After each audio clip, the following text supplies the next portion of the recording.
Welcome to the Church of the Non-Commissioned Officer. I am Sergeant Thomas, your host, your rabbi, your priest, your imam, but most importantly, your NCOIC. Today's word that I'm going to be delivering is going to be a good one. So let's get right to it. The first thing I would say, if you can, get out there and practice Land-Nav before you get here. If you can get to a Land-Nav course, do it. If you can get out there with a map, compass, somebody who knows how to do it. I mean, if you're not proficient, definitely. But in addition to doing that, or if you can't do that, go over to this channel on YouTube called Stoker. I went over there. He has a ton of videos about Land-Nav that can really help you brush up on your skill. He has Land-Nav for advanced, intermediate, and beginner. So definitely go over there. I don't know him, but go ahead and tell him in the comments that Sergeant Thomas sent you. Bring you a uniform that you don't care about. Boots, top, and pants. Because when you get out there and you start maneuvering and trying to find your points, that brush is thick. Let me show y'all my pants, bro.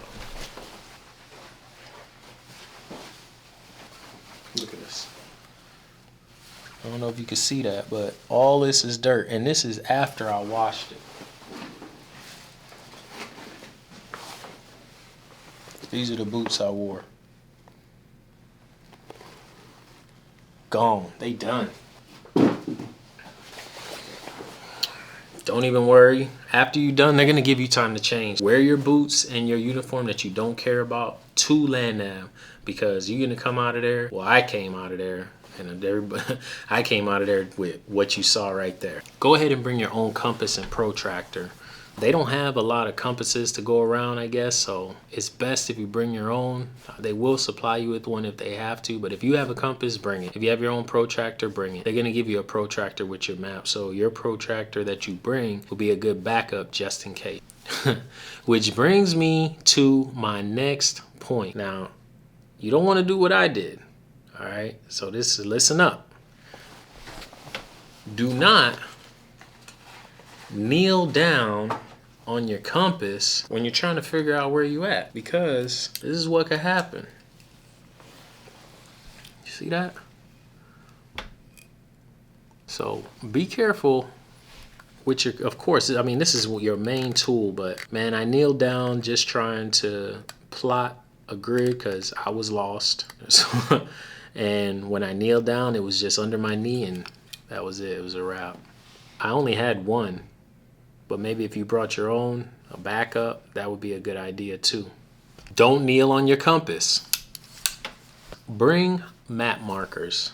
Now, I didn't expect the maps to be laminated. So I expected paper maps. I don't know if some of you are familiar with using laminated maps on Land-Nav. It's been a long time since I've done Land-Nav, so maybe that's something new. That was a surprise that I got.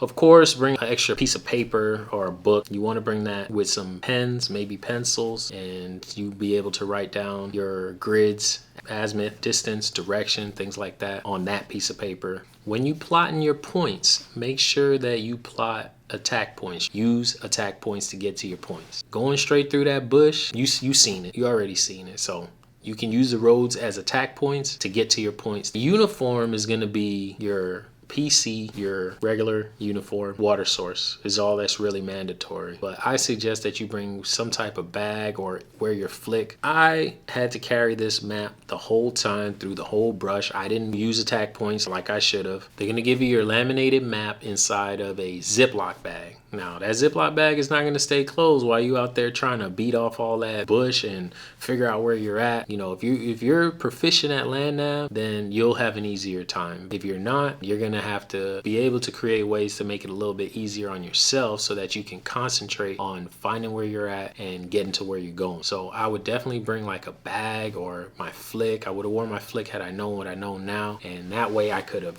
tucked my map inside of my flick maybe, or put my map inside my bag.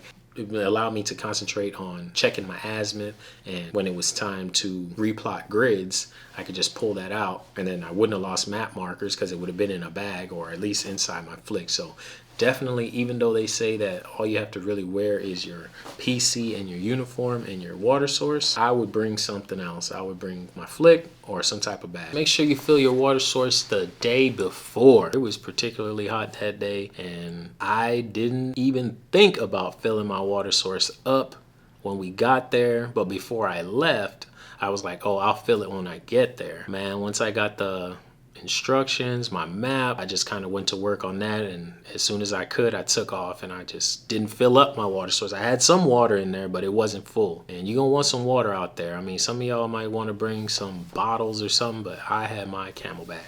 On this day, you want to wear a watch. If you don't normally wear a watch, buy you a watch, wear it that day. You're gonna get 4 hours to find your points and plot your grids. Once you take off, you're gonna be alone, and you're gonna need to know how much time you have left. And without a watch, that is impossible. Another big takeaway, and I want you to do this when you're out there, stay calm and don't panic.